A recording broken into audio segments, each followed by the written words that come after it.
Alright everybody, welcome to my second live stream.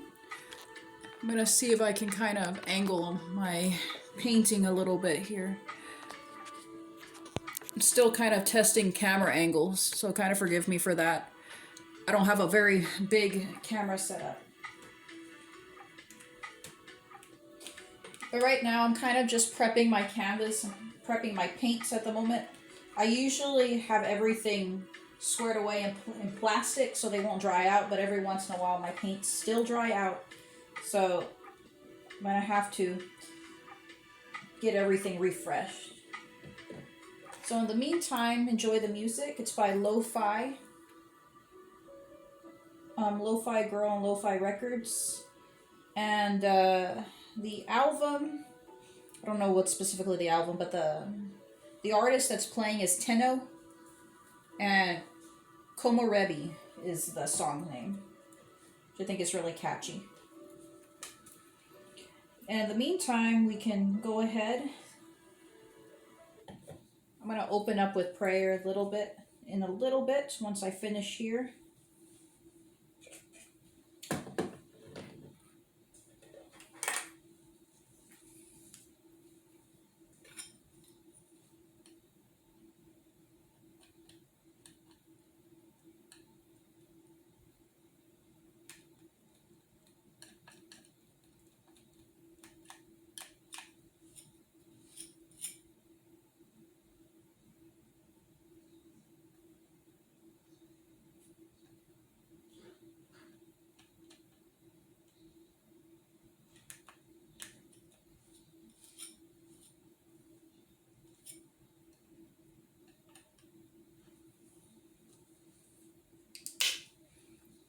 I don't know, I guess my connection on my music right now, the internet's a little bit kind of wonky. It's going on and off. But the music should come on shortly.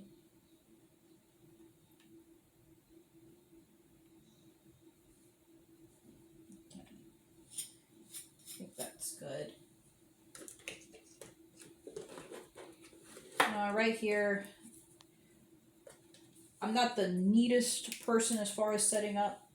So usually I like to have like my paints here in front of me where I can see them, especially when I'm working, and usually when I'm done I put them back on my little shelf area. Try to at the most point.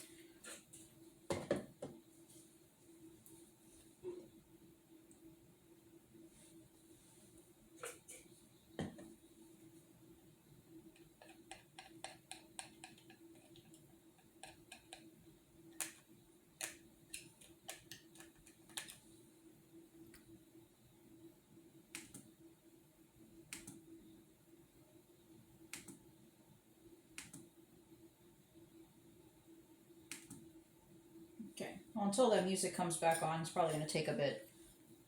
Internet connection's a little weak. But alright, I'm already kind of set up here. Yeah, I think that's it. Yeah, I don't need anything else.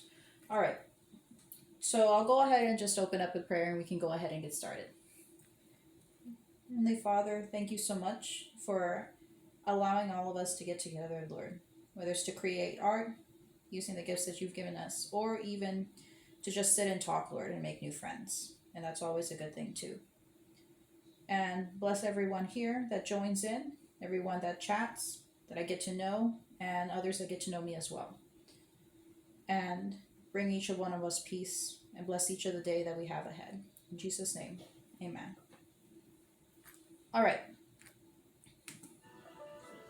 And it's already back on, loaded. Perfect timing. Okay, everybody, so right now, like I said, this is just kind of me prepping. I like to kind of prep things ahead of time. Usually by the time I get started. And for some of you all that are just tuning in, or that you tuned in actually on my friend Evine's channel this past time, welcome if you're joining in. And for newcomers, my name is Hannah Quintero. And like I kind of gave an introduction in my last live stream, and you can go back and look at that if it's still up. And I just lost my friend. He's my little art studio buddy. And I have another one here in the corner. But he's going right here up here for right now. But yes, like I was saying, thank you so much for joining in on the live stream with Yvine and myself. I was a guest speaker in her live stream actually on Monday. So it was really nice because really nice to chat with her and create art with her, even though it was from a distance because currently we live quite a ways away, so can't always get together in person, unfortunately. But 'tis life. But it was still a wonderful meeting, and like I said, for all of you all that joined in, and I got to meet in the chat room and got to connect with everybody. It was wonderful getting to meet all of you.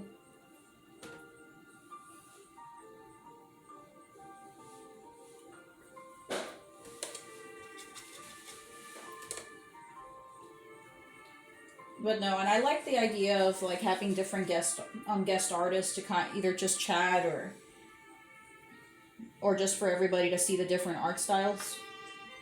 So I'm thinking maybe later on I'm gonna, like, once I get the hang of it, get the hang of like all the connecting to the video sense and live streaming and get everything squared away a little bit more in a timely manner, I'll probably invite more people on.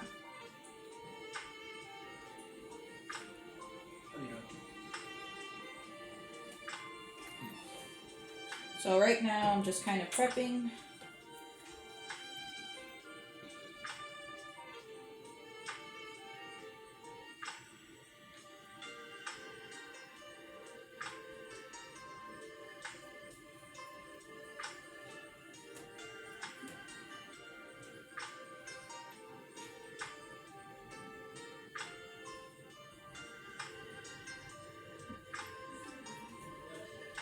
A lot of times I like to work, a lot of my creative juices flow more in the late afternoon for some reason.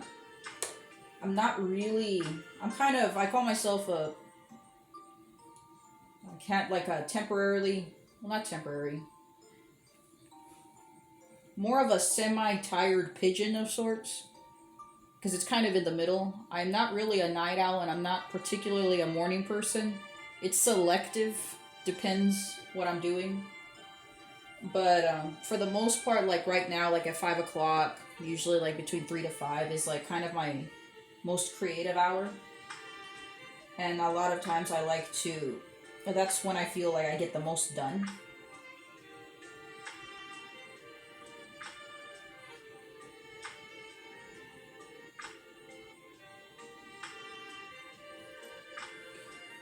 And so right now I'm kind of just, I like to kind of spend my time, usually just spend a lot of quiet time here in my studio. And right now, like I said, I'm kind of just mixing colors. I'm trying to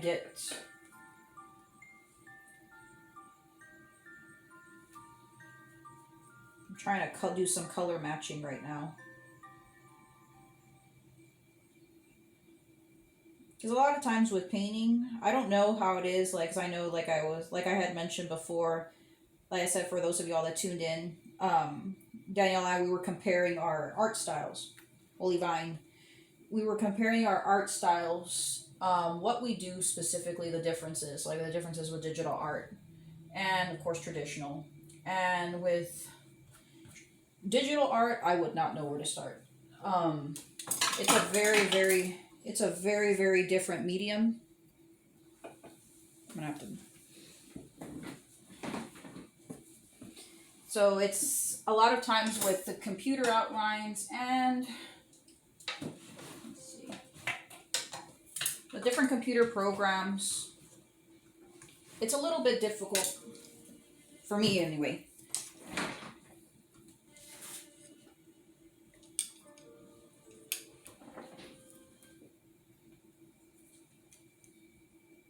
Like, I wouldn't know where to start, where to begin with it. So I really admire those that are very, very adept with it. It's really nice to kind of watch. I love to watch different art styles and how different style of artists work. And with me, I'll kind of go into a little bit on mine. I've always enjoyed painting. I actually taught myself how to paint when I was 15. Actually, I got my very first easel. It's not this one that I'm using, but my very first easel that I have, it was a French easel. It was a travel easel. And I still have it. It's kind of on its last leg a little bit. It's losing parts, but it's still usable. Um, and I remember my parents got it for me as a Christmas present when I was 15. And I cherished that thing and I used it like you cannot believe. And I actually, and of course, what's really neat is now there's a lot more, you have a lot more resources, especially the younger generation now. They have a lot more resources to actually go online and actually have full on classes and teach themselves how to paint or just to look up resources for their own personal use. And of course, we all know, especially we're in each other's age bracket, you'll know what I'm talking about. So, for example, like YouTube was still kind of in its fledgling stage. So, there wasn't a lot of things still going on. A lot of YouTubers were still kind of getting up and going.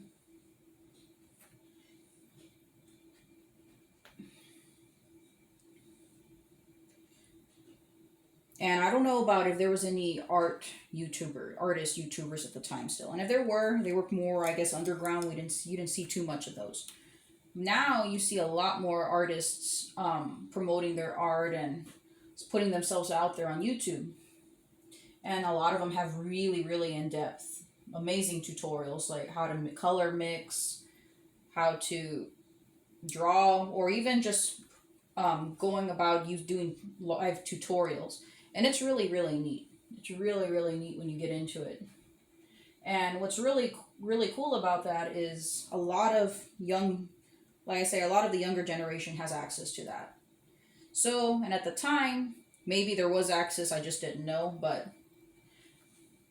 like I said, a lot of it was experimental on my part, and I taught myself. A lot of like the art that I do now is just mainly experimental and teaching myself. Even though when I went to college and I got my undergraduate degree, I got my bachelor's. My bachelor's is actually in psychology. It's not, and I minored in art. I took more figure drawing classes than anything.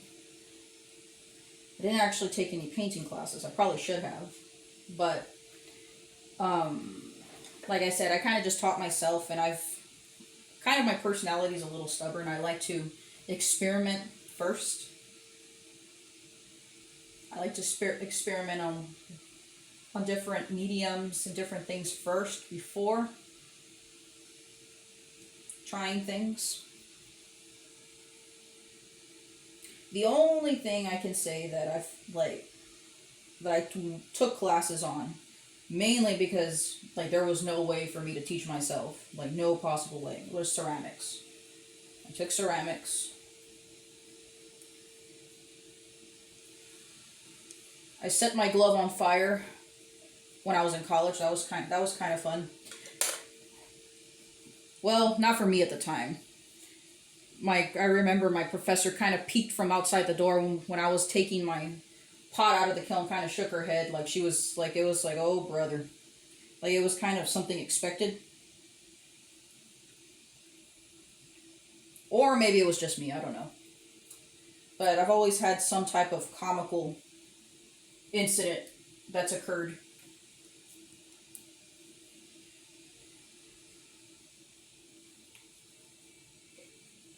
Especially in the school environment. Well, in life in general, I've always had something comical happens in my life. But revolving around art education, especially my educational journey, that happened.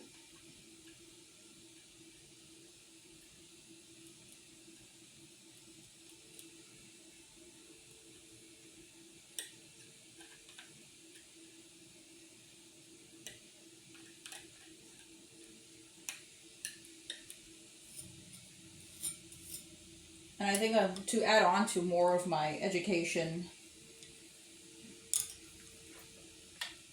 I actually have a master's in progress.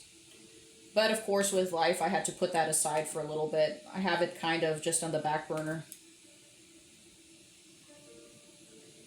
But it's actually in art therapy. I kind of went over it a little bit.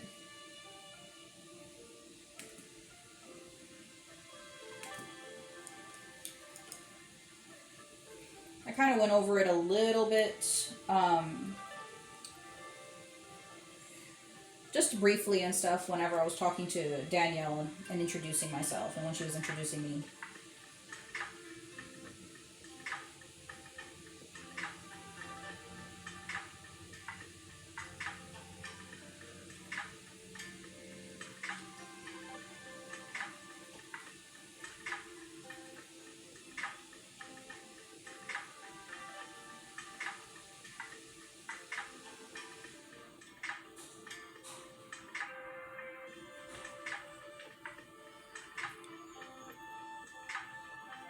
And of course, you doing art therapy is a little different. You're not only doing it for yourself, you're doing it from a healing standpoint. Which is really, really neat too. You learn things about yourself you analyze yourself in the process, and it actually improves your art too, your own art practice.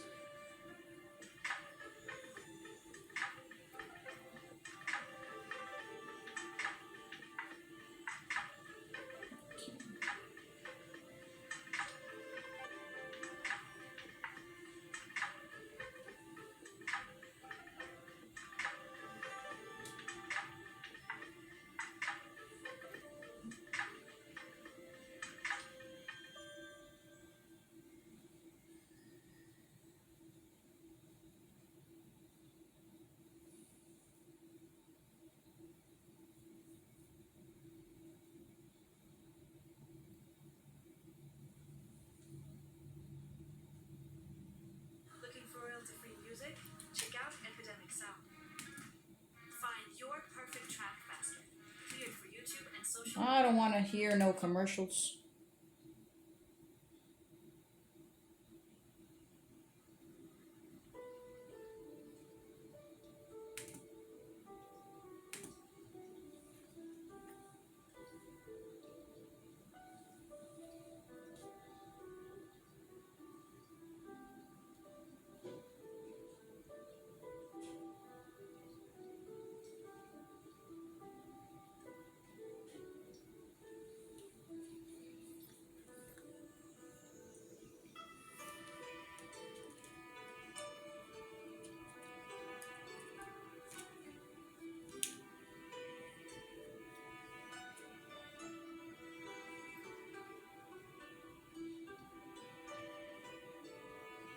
But no, I think that's really interesting. We all have comical stories. I don't know, at least like in my group of friends we all did. We had comical stories that happened to us, comical things.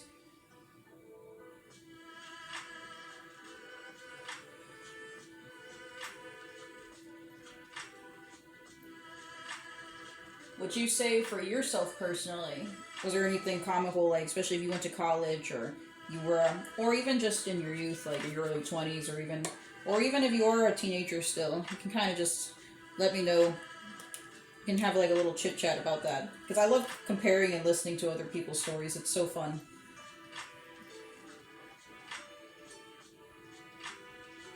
It's really awesome because I feel it's kind of just a way to connect with everybody and we find common ground.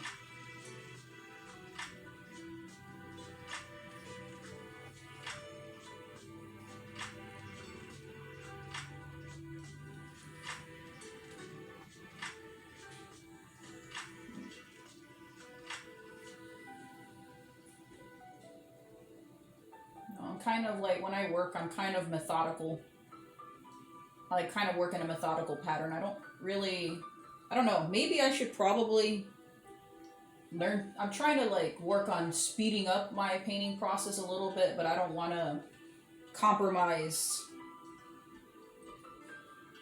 accuracy, or I don't know how to put it. I don't want to like compromise accuracy with speed. I feel like speed comes with time. That's another thing I really admire about it. There's some artists that I'll watch on YouTube, like especially, I don't know who it is. Well, I'll give an example. Happy D Artist on YouTube is a really cool one. Lena Danya is another one. Rafi Perez on the Rafi Was Here, Rafi and Klee Studios on YouTube. Really amazing artists, and they work very methodically too, but they do it they have a pattern, they have a pace. And I think Rafi especially, like he'll get a whole bunch of pieces done like in a month or in a year. He'll have a whole bunch of different things done. And that's one thing, like I always admired, like those that can really, really work at a very consistent pace and at a fast pace. And right now I'm still working on that. Like I said, I've actually gotten a lot faster. I've had to at first, when I first started painting years ago, I would kind of have to squint my eyes and really stare and just kind of like, okay, what the heck am I supposed to do next? And I'll just work on it from there.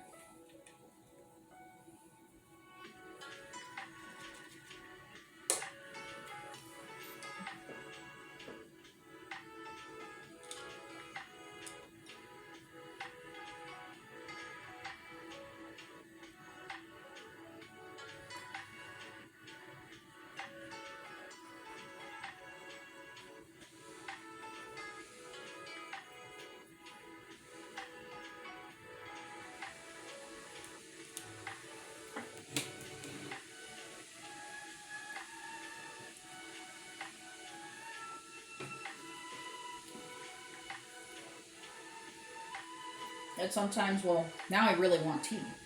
Because a lot of times I'll usually have like a warm cup of hot tea. I'll usually work with tea. While I'm drinking tea. I don't actually use it in my art piece, although I have been tempted to. But no, I think my favorite tea, I love tea. I really love to drink green tea. And I've actually been getting into lattes, tea lattes, which I didn't even know that was a thing. I always thought of lattes as coffee lattes, and I don't really drink coffee.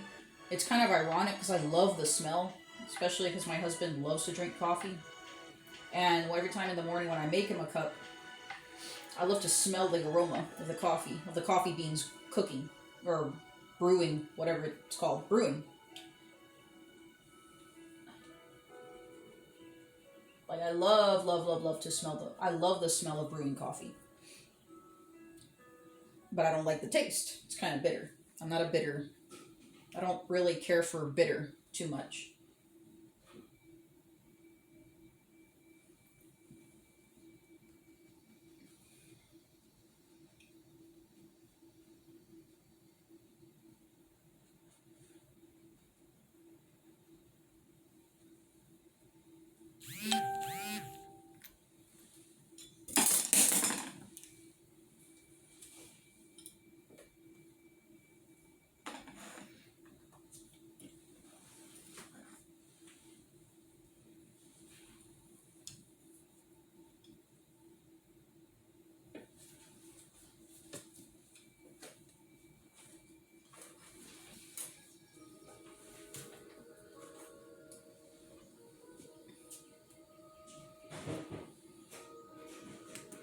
But now let me know, I guess, what's your favorite type of coffee or tea? Because I love, like, especially, I love trying different ones. I'm really, really, like, open to trying. I love trying different types of tea. I said one of my favorites is green. Green tea is always my go-to. I love, and there's a chocolate tea that I absolutely love. Love. It's like chocolate rooibos. I don't know if I'm even saying that right, but it's chocolate rooibos. And it has like a taste of like dark chocolate a little bit. Of course, and it's like not don't think milk chocolate, unless you're familiar with like cacao nibs. It has like a very, very robust and dark rich flavor. So it's kind of like, I think in strength, chocolate strength, it's probably like in maybe the 70 or 80 mark. It's around there. It's got a hint of a slight sweetness, but it's not that much. You would probably, especially if you add a lot of if you add sweetener, you really don't need much. So I think if you add too much, it'll probably take away from the richness. It'll take away from the taste. So like maybe add like a little bit of a smidgen of honey or drop of rock sugar.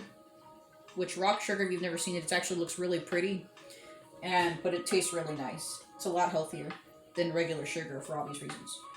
But yeah, it's really, really good.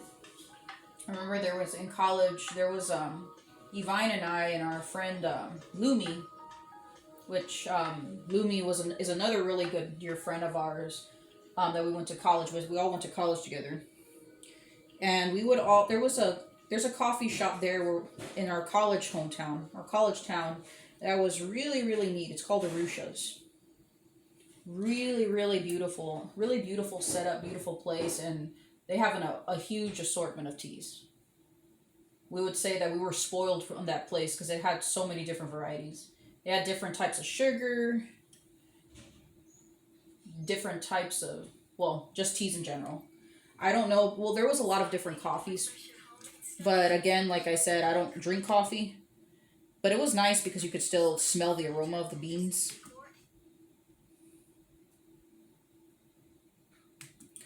And I'm trying to remember which one. There was several that stuck out to me, and I remember I would get quite a few.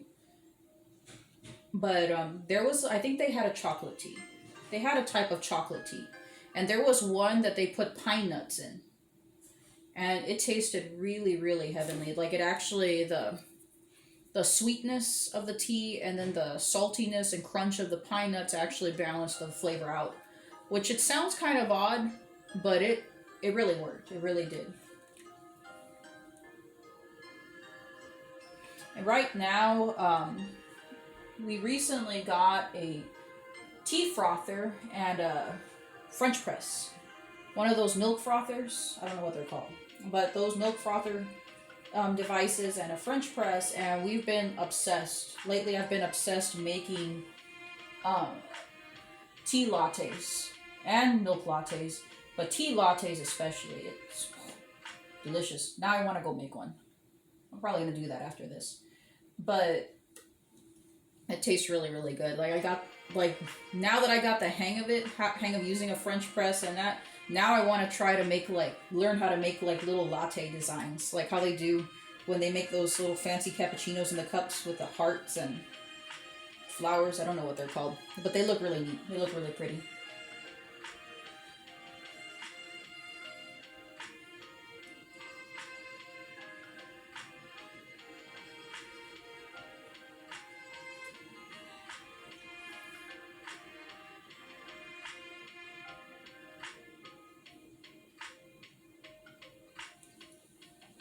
No, but so far, what I've learned what I've taught myself how to make, London Fog lattes. Oi! Hello, Morris. Oh, you're not into bitter, depends on the mood, not into super sweet. I hate bitter? No, you walked in at a wrong time. And whatever's on sale, tea's kind of basic, like the boba trend, simple. I love boba tea too, actually. I can't really say I have a favorite boba tea, because there's a few Thai places, a few pho. I say pho. I think pho is the correct term, but there's a couple of pho places in San Antonio where we go to sometimes. There's one called what it's called, Pho Garden. No, it's something Garden. I'll remember it in a minute.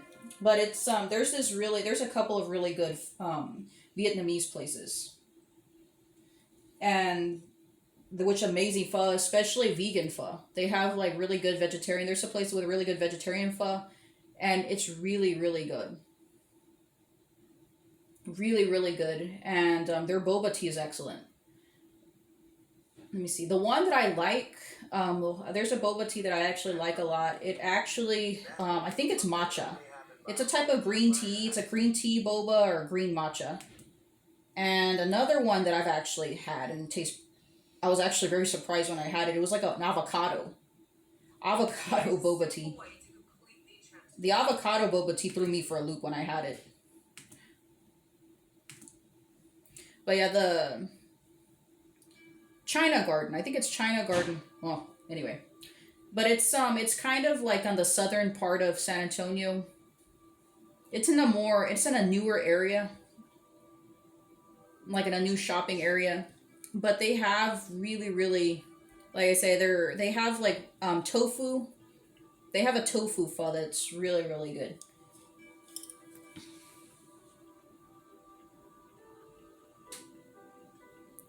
Yes, Morris, I have noticed. I'm just kind of like I'm having to poke around, throw my head around, and see who's talking.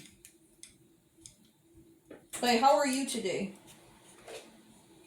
Sorry, I'm kind of like trying to like poke my head around and see who's on and do this at the same time. I don't have like a big camera system at the moment. Any live streaming I've ever done, most of my live streams that I've ever done in the past, most of the time, of course, is through Facebook Live. Whenever I do when my husband and I when we do the rhythm and paint, but a lot of it too is on Instagram. I've done live streams in the past on Instagram, and it's usually through my phone. Like right now, it's through my phone. I don't really have like a big camera setup. And technology is not my friend a lot of the time. I'm not the best when it comes to setting things up technology-wise. It escapes me.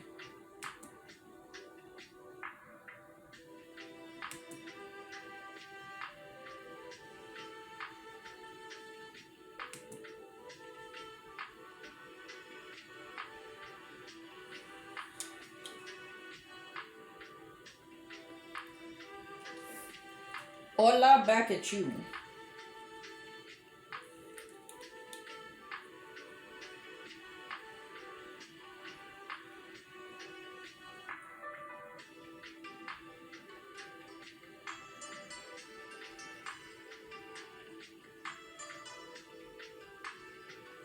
So, ¿tú entiendes español o más o menos?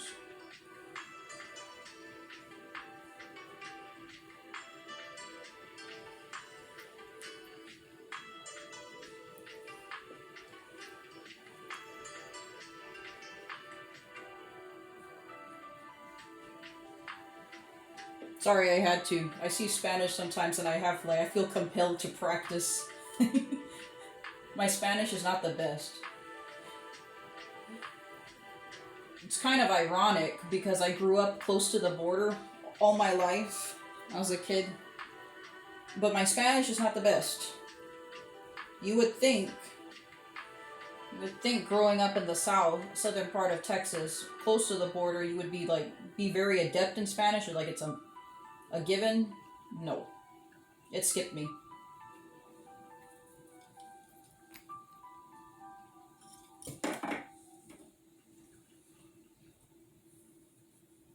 Rich from where? I wish.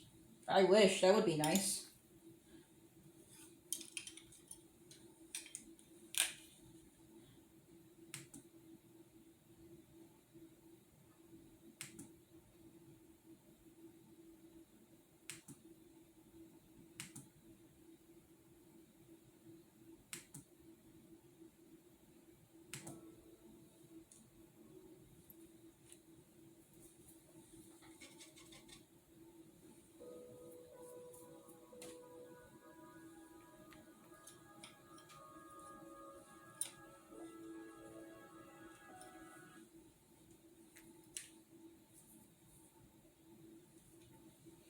But no, I was saying, like earlier, I was just kind of telling a little story, and it was just mainly about like my experiences in college specifically, especially in art, because a lot of it I'm mostly self-taught. I did minor in art in college. Like my part of my degree was a minor in art, but for the most part, like when it comes to painting, I'm self-taught. A lot of it is just mainly experimental things I've done over the years. The only thing I remember that was slightly flammable, I'll just put it flammable, was when I took a ceramics class. That was fun. Ceramics is a lot of fun, but I caught my glove on fire when I was taking one of my pots out of a kiln. That was not very smart.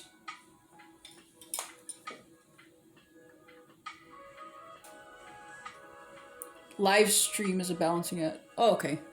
Thank you. Thank you for understanding.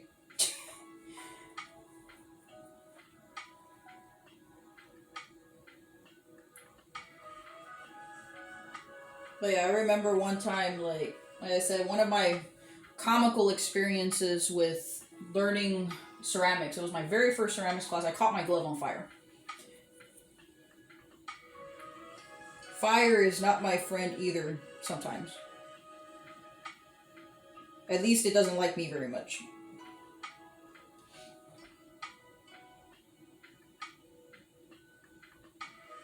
Well, I take it back. It's not like I burn things like when I cook. Not intentionally. But that time was quite interesting.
I do not like how my Wi-Fi is stopping and going.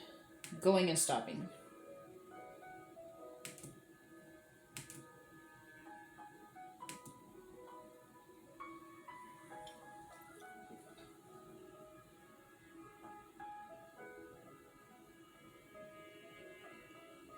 Just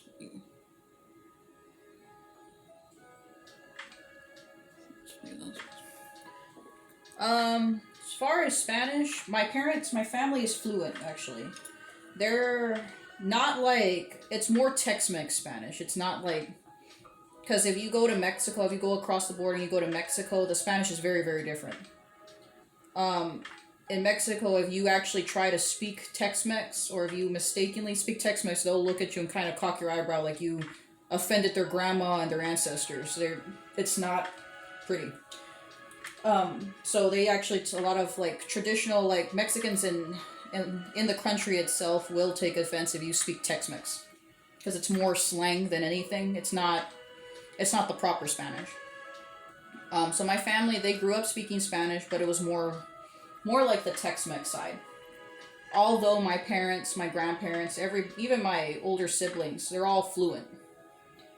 But it was me and I believe my younger, my nieces and nephews, because we're very close in age.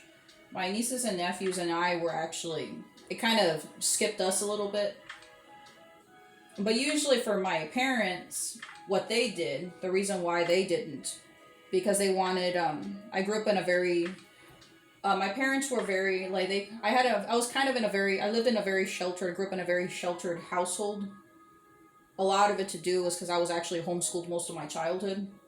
I didn't go to public school till I was in 8th grade. But my parents, what they their intention, their reasoning behind it is like if they needed to discuss like serious topics or anything with negative undertones, and they didn't want me to hear, they would speak in Spanish to kind of so I wouldn't know what was going on. So that was the reason behind it. They didn't want me understanding if they needed to speak like about serious matters and stuff like that, or if they were talking about if they were mad and talking about somebody, or well, like different little just serious more adult matters. They didn't want me understanding what they were talking about. So that was the technical reason. I was taught how to read and write Spanish when I was a little older, when I was probably, I have to say, probably around 8, 9 years old is when I was taught how to read and write it. So I knew the alphabet, I knew how to read it, I knew how to write Spanish. And if somebody, and I could pick up on like, but I just didn't know what the heck I was saying. If I were to read it or write something out, I didn't know what was being said.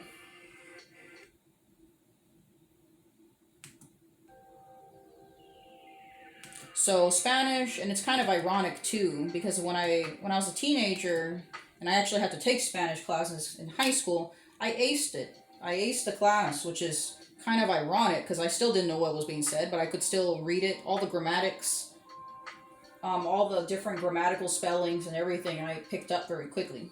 It was just the speaking part.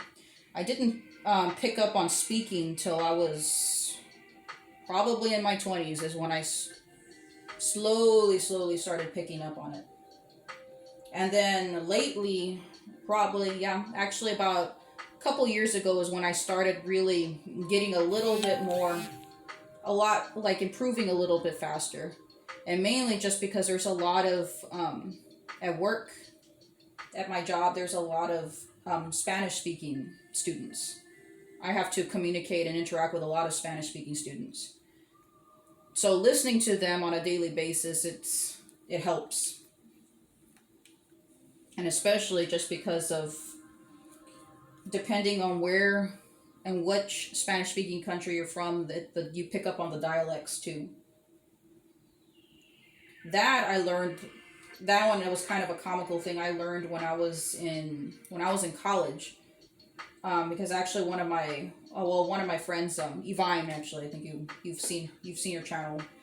Her family is Puerto Rican, and I remember spending one of the first times I went to her house and got to interact with her family.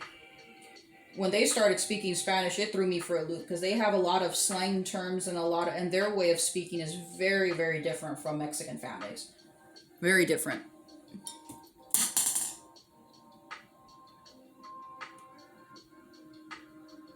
Check. I don't know about running San Antonio. I haven't been in the area that long. I'm actually not really a city person. I didn't grow up in the city. I moved to the San Antonio. My husband and I were in the San Antonio area. I actually, like I said, I grew up in a small town close to the border. I'm a small town person. I grew up in a small town all my life. My husband is actually from San Antonio originally. But after we got married is when I relocated to the area, and of course for his work, he's been in the area because of his work, because of his career. And after we got married, that's when I relocated. So it's a bit of a transition, especially I guess San Antonio is its own culture. So it's kind of fascinating when I moved over here, and he actually showed me like the different areas, and it's actually very interesting. I like how like it's kind of fascinating to me because every area has its own culture hub, and that's one thing that I picked up on right away.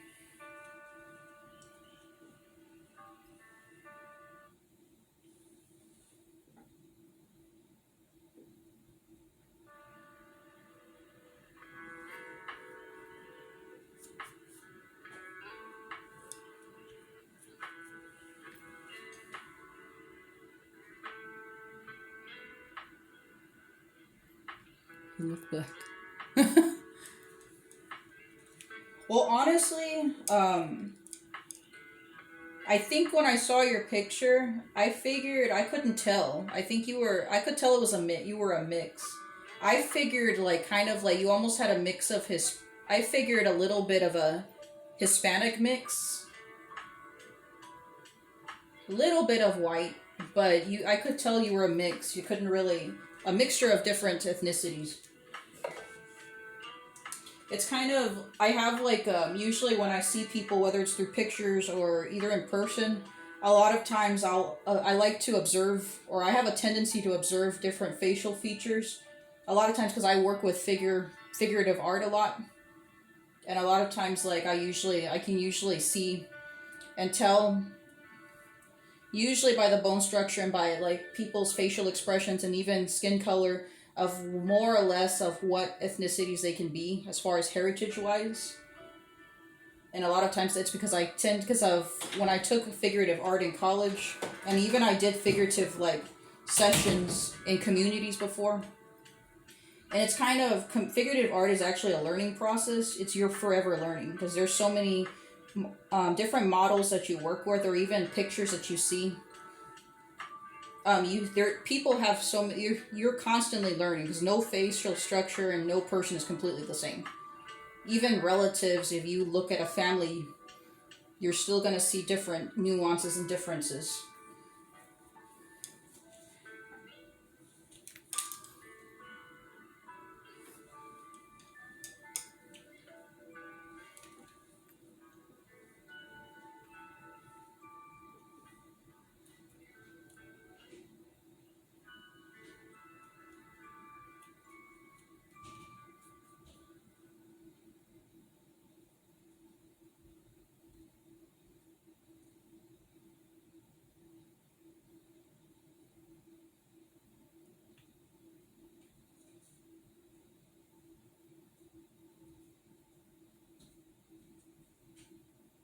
Those emotions, they were put on hold by time.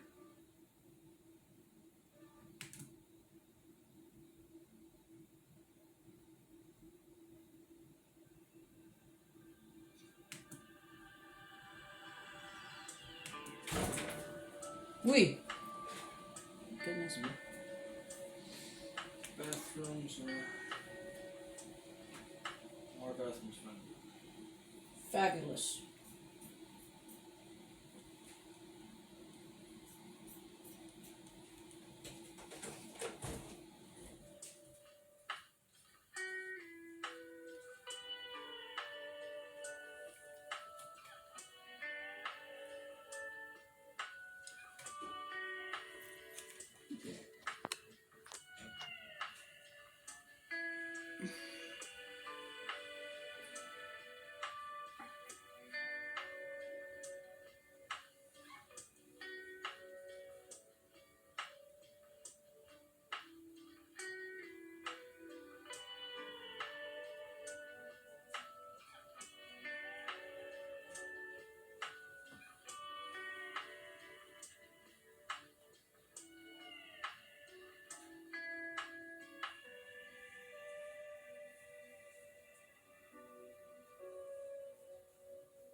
Stay in the boonies.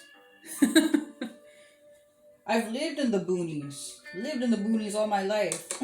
Like I said, well, and right now where we live, we're kind of in a little rural area. Like we have, I'll tell you like how rural we live right now. It was so rural that and like we have a garden, we have a vegetable garden outside our house. We have a little acre. About 8 o'clock in the morning, because sometimes I'll get up early.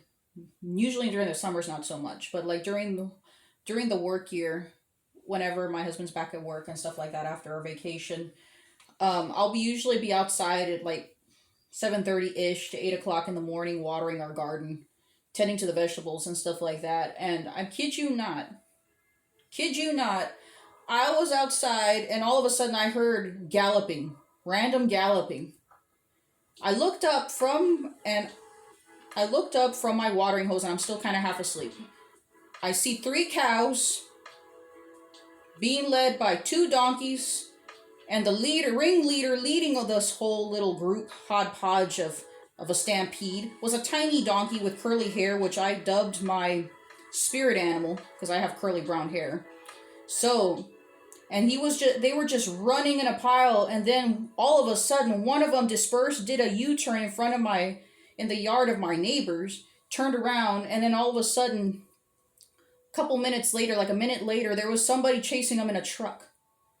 And then that's when they really dispersed, and some of them started going into people's yards and hiding behind trees. I'm not even kidding. They were hiding. It was like they were plotting this, trying to play hide and seek and trying to get away from the owner or whoever was chasing them.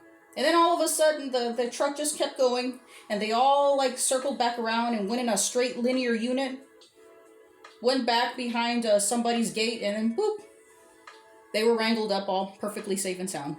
But that was like my morning highlight, I remember. And of all the times I did not have my phone with me, because I probably would have filmed it, made a little documentary and filmed my find and the adventure of that morning. That was something else. And I remember I was like thinking to myself of all the times I did not have my phone. That was like the adventure, like the comic relief of that morning.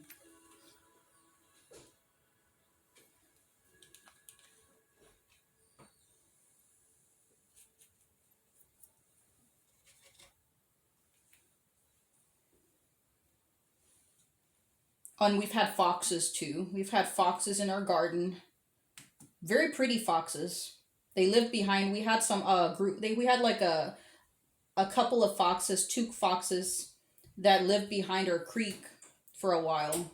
We had some that lived there. Beautiful foxes. They would come out every once in a while, especially in the evening time when it was a little cooler. And we have armadillos that dig up our yard sometimes. So again, we have a bunch of interesting creatures. Some of them are entertaining. And hummingbirds. We have a big slew of hummingbirds.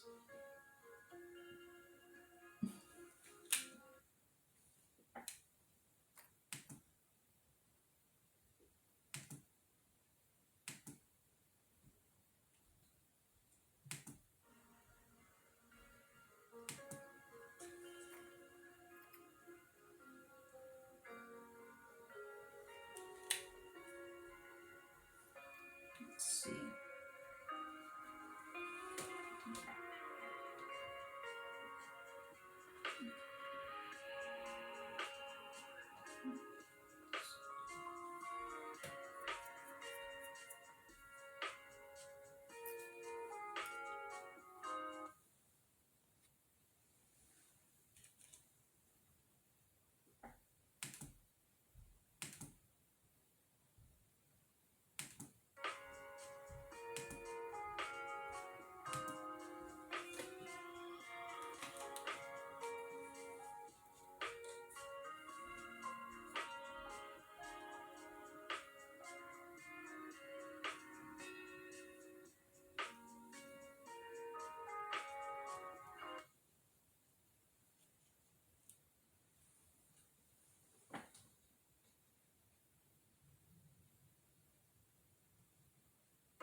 No white here. Just acted though.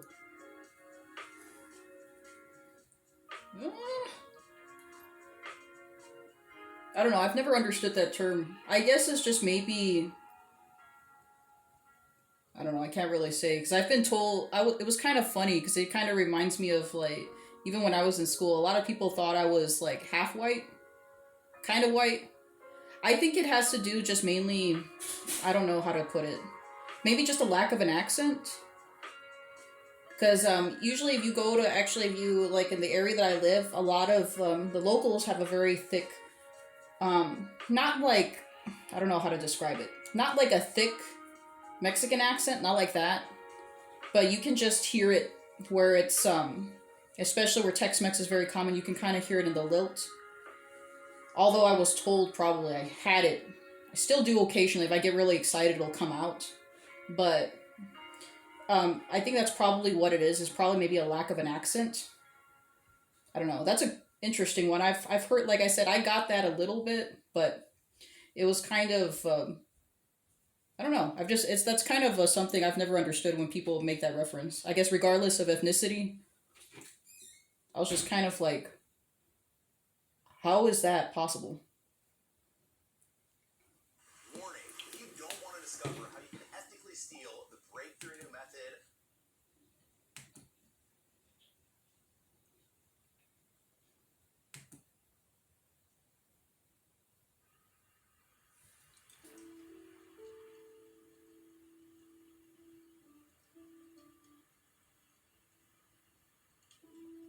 What are we drawing? Okay. So right now, I'm still kind of fleshing it out. Like I said, I kind of work methodically and I still kind of work a little slow.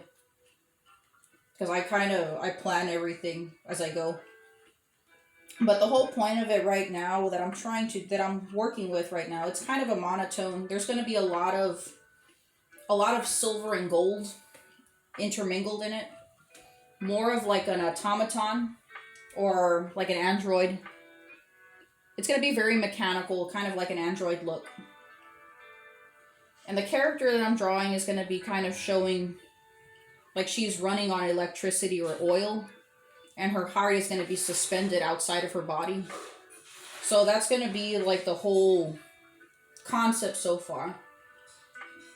I'll give a little bit more detail as I go, or a little bit like as far as in the storyline. But it's actually part of a series that I've worked on. I have it's a continuation to an art series that I have ongoing. It's basically it's called a heart series.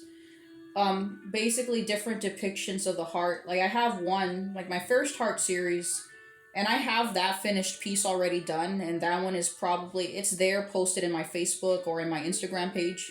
You can kind of go look through there and see the story behind that one. And that one, it's a heart, it's a realistic heart. It's a heart suspended in ice, but on top of it, it's God's hand reaching out and thawing it. And this one is going to be more of like a mechanical approach that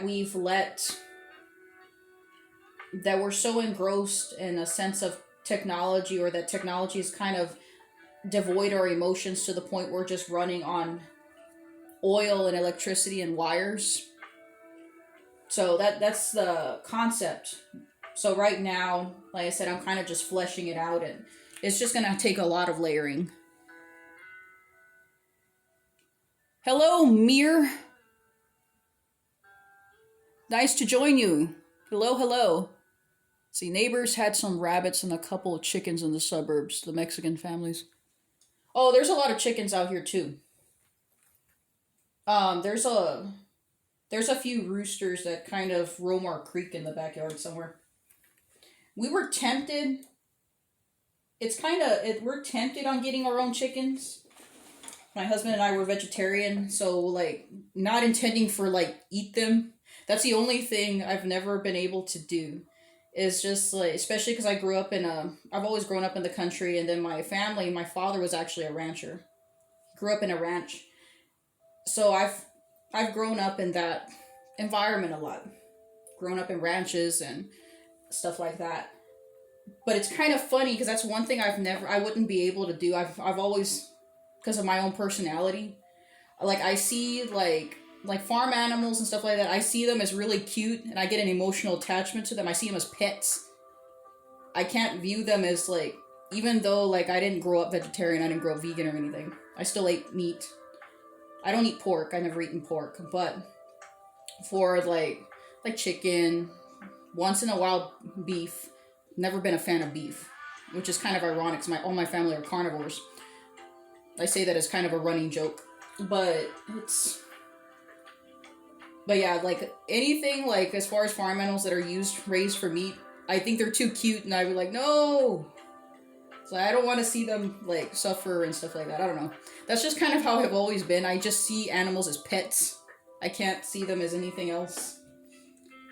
And so we were thinking about chickens mainly, of course, for the eggs, because we eat eggs. But so I was always tempted. It's like, if we ever do, I'm going to name them. And they're going to be like, and I'm going to train them to come at command or something. I don't know. That's the thought. Anna Doolittle. Dr. Doolittle? I wish. That'd be fun. No, Mir, like, I'm just talking about a little bit of, like, where I live, like, because I grew up in the country most of my life, and my husband is more, I call him the city slicker. My husband grew up in the city, but for me, I've always grown up in small towns, except right now where we live, like, in the country, rural, boony, because we have our own vegetable garden and stuff like that. We grow our own vegetables. And every once in a while, you see loose cattle stampeding. And it's kind of interesting because some of them have little personalities and characteristics. I was just kind of like relaying some of the comical stories we've experienced since I moved out here, since I relocated out here.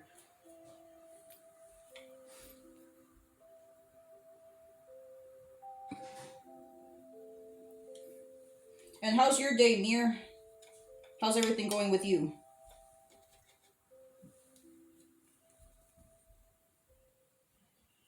Let's see.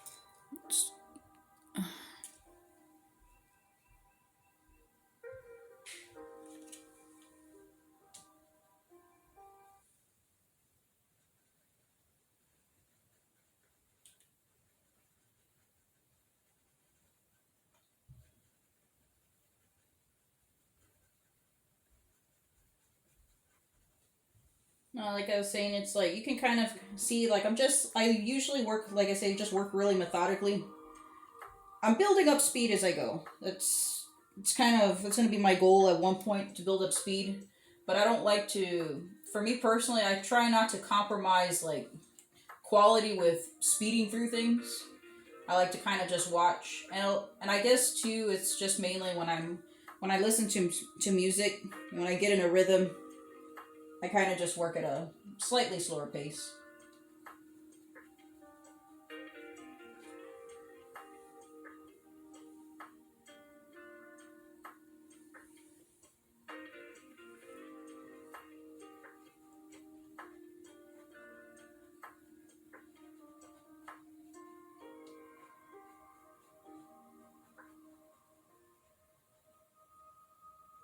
Let's see.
There is also.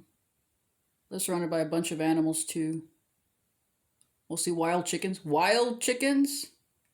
Also, fincher, pigeons, peacocks, harmless serpents, tarantulas, and fruit eating bats. Hey, Mir.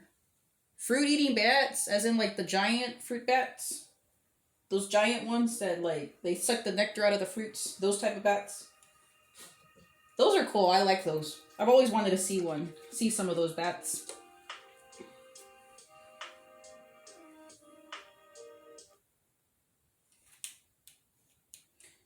Let's see. Serpents. Well, snakes around here, we have a lot of those.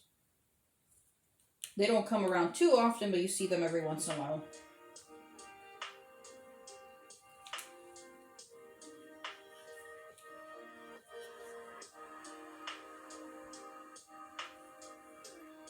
Usually, especially out here, you have to kind of, where we live, you have to watch out for rattlesnakes. But for the most part, a lot of times rattlesnakes keep to themselves unless you get close. But for the most part, a lot of like the dangerous ones usually keep their distance. They're more scared of you than you are of them.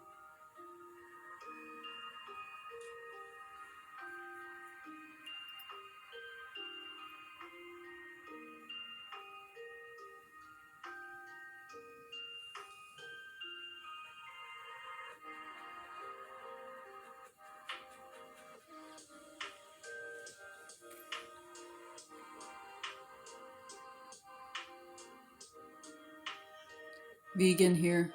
See, easy for people to brag about all the meat they eat when they don't have to cook it themselves. You couldn't look at an animal be like that one dies.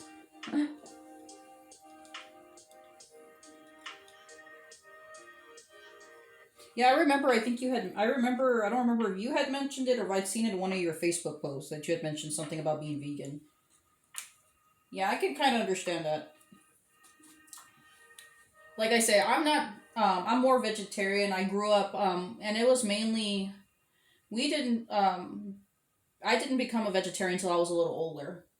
Like, start leaning more towards that route. So I got a little older. So for us, especially because I grew up in a ranching environment, it's kind of, it's, in a sense, it's a way of life, too. So it's kind of hard necessarily to say. It's kind of iffy to, like, as far as in the leanings. Even though I understand, like, as far as, it's, I can kind of see it in that personal aspect. That's why I could never, like, for me personally, I would always get a little bit like, no. Like, when I was young, I couldn't really see, it was hard for me to see myself be, like, in a ranching kind of life or things like that. Especially with farm animals, because I get attached. I see them as pets. And I had a kind of a traumatic experience with a baby goats when I was about, I think, 11 or 12. And after that, I never wanted to eat goats again.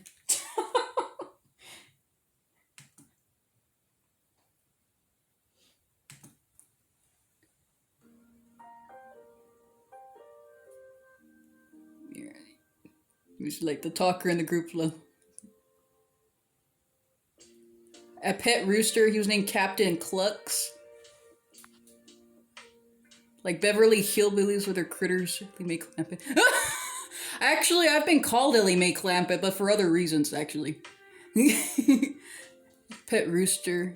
Okay, Captain Clucks, that's funny.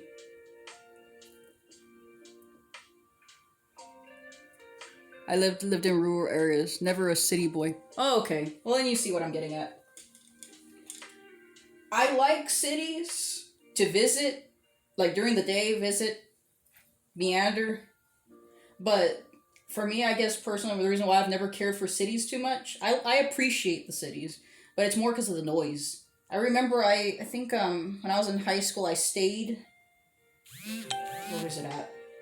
I stayed on a campus. I was visiting a campus. And I stayed in the dorms for a week.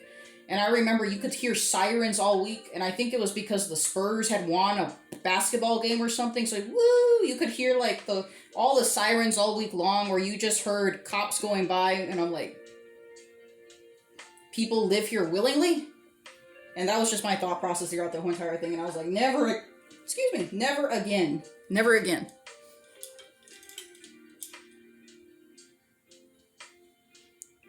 Never a city boy, more like a country bumpkin femboy.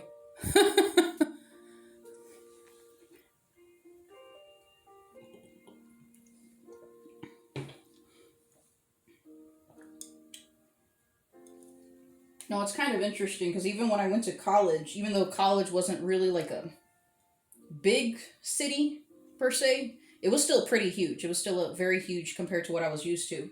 Traffic was different too. It was a culture shock. Culture shock. Culture shock.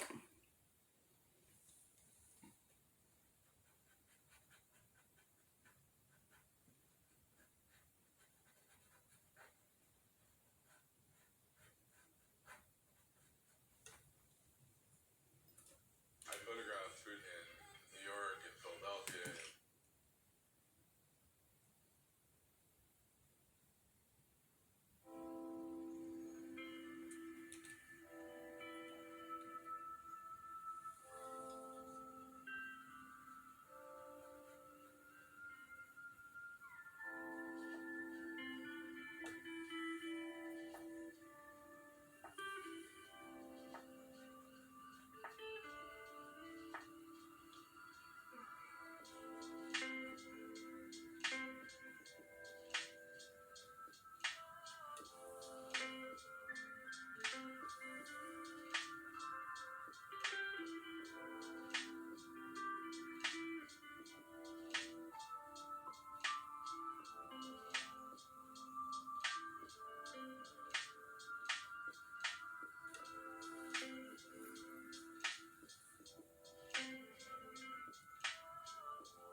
So relaxing.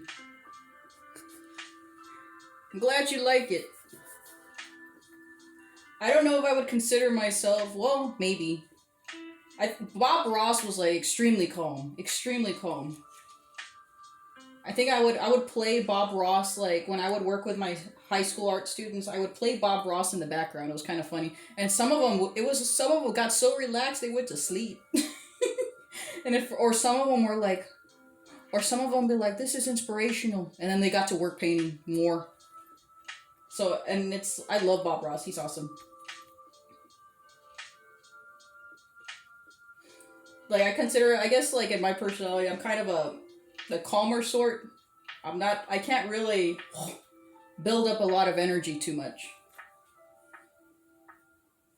So I appreciate that. It's like a big compliment because I love Bob Ross and his work was phenomenal.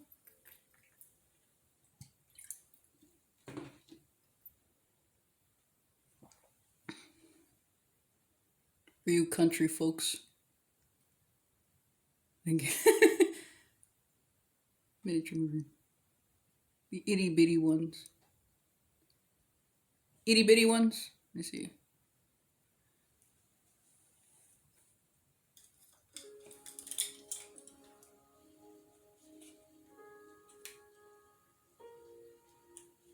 Oh yeah, Morris, you live in the city. I forgot about that. I knew you're more like in the eastern part. I think in Houston, right? Somewhere around there. Yeah, I've never really explored Houston too much. Let's see, in Mir, you said itty bitty ones. Or you're referring to like the mini oil paintings? So I only showed one. Well, except I think it's still there. It's still sitting on my same spot. I'm still kind of letting it dry.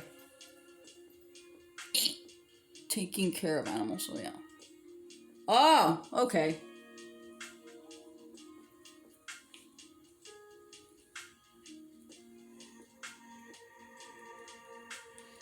No, my pets, animals that I've taken care of growing up, is just like dogs.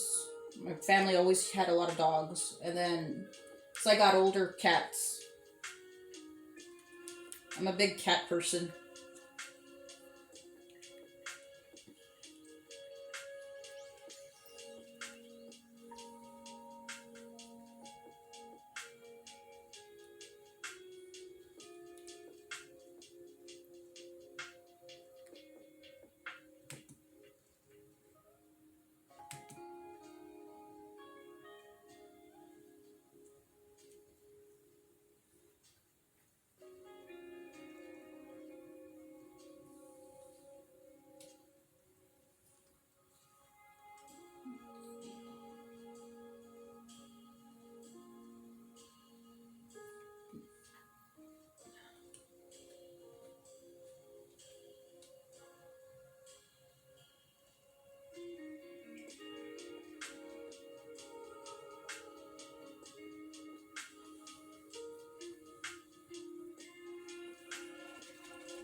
I didn't manage to like to do cute yeehaw.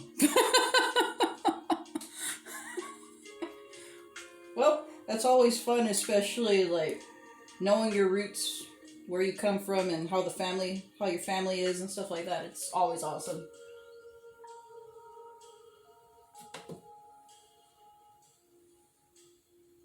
Although I did have a pet bull growing up. A pet bull. His name was Moses Amos Caffey. He didn't like me very much, though.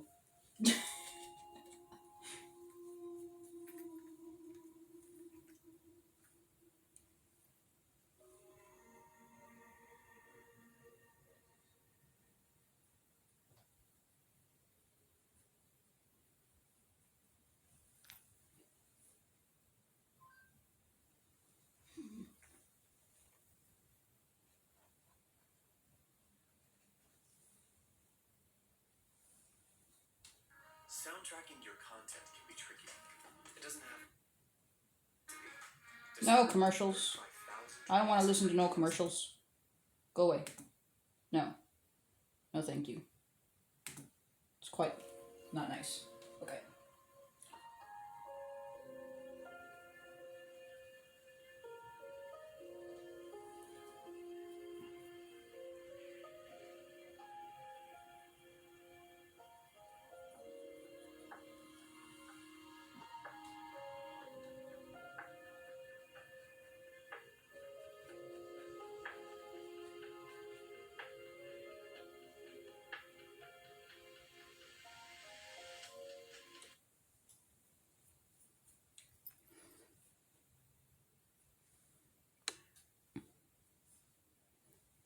Okay, I'm gonna kind of lean in so you can kind of see. I think the lighting, I'm probably gonna have to turn in the lights in here in a little bit because it's getting a little dark.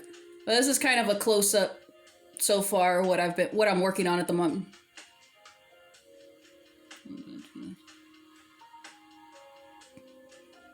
This is kind of where I'm at so far. You went to New York City. What happened in New York? New York is actually one state I've always wanted to visit. I haven't been up to the East Coast, that far up the East Coast, but it's definitely one place.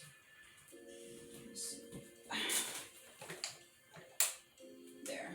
I think that should probably...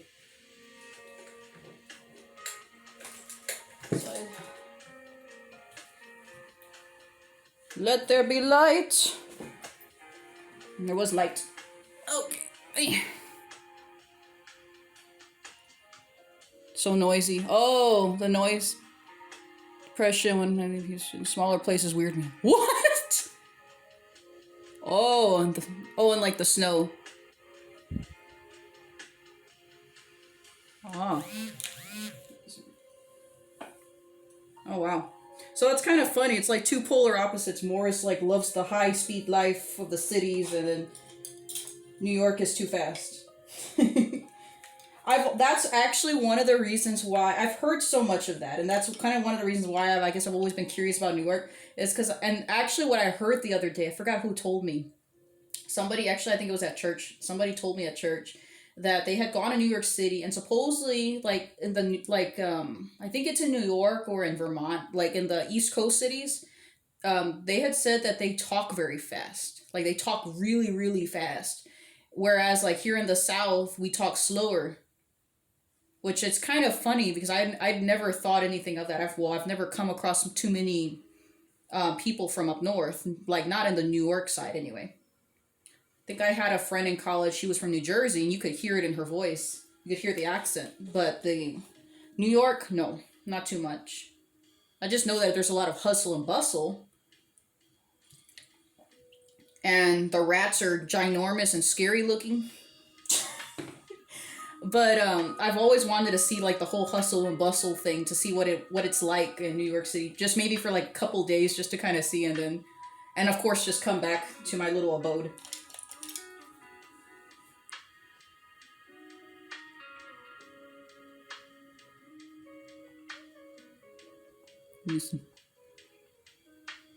Bob Ross was such a gentle soul. Yeah, he was. I think I don't remember when he passed. I didn't discover Bob Ross till I was a little older. think I was very little when he passed away. But no, I remember like on PBS when his channel would come out. I think he was one of the, actually come to think of it, I think he was one of the reasons why, like, well, even though I loved art since I was little, since I was a little girl, but I remember seeing, I think when came across his show on PBS when I was probably, I don't remember how old I was, it's so many years ago. I think I was like around 8 or 9. And I came across his show and I was like, wow, I want to paint. Painting looks so cool. And I remember thinking, I was so fascinated.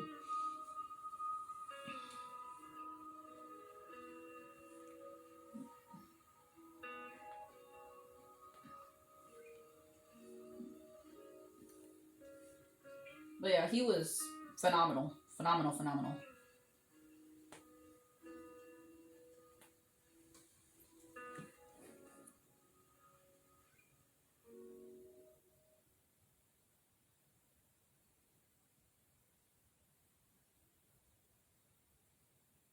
Didn't deserve that, man. Oh. It's kind of an interesting point. There's just some souls I've always thought in life that it's just like, man. There's just some souls I've always seen as very, very pure souls.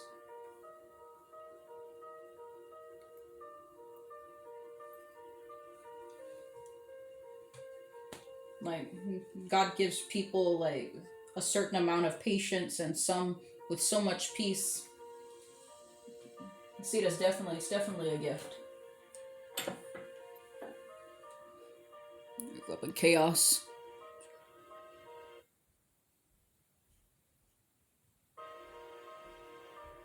Oh, you grew up in chaos? I don't know. It creates bad decisions in all areas of life. I've seen you have trying to classical music. Great. Oh, and then bats are tiny. Oh, okay. Well, because the fruit bats that I was thinking of, I think they're like more in like in the Pacific.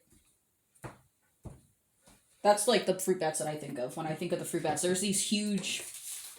I think the ones that I was thinking of are like the flying foxes. They're like as big as a person's face. They're just huge.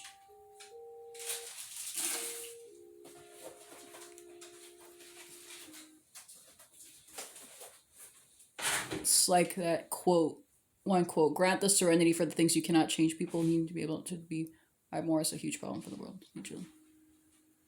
Oh, it's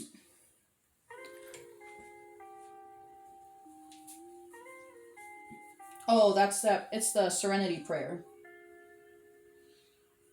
It's God, please give me the peace, the serenity to accept the things I cannot change, the courage to accept the things I can, and the wisdom to know the difference. I love that. That's one of my it's one of my favorite it's one of my favorite prayers, like quotable prayers, the serenity prayer. And I actually grew up with that. My mom actually when I was growing up, my mom has an old plaque with that prayer in our house, in my parents' old house. But no, I feel it reigns true. It reigns true, especially nowadays. Because that's really with life, there's no point in being bundled up and worrying about things. There's no point. All it does is just eats you up.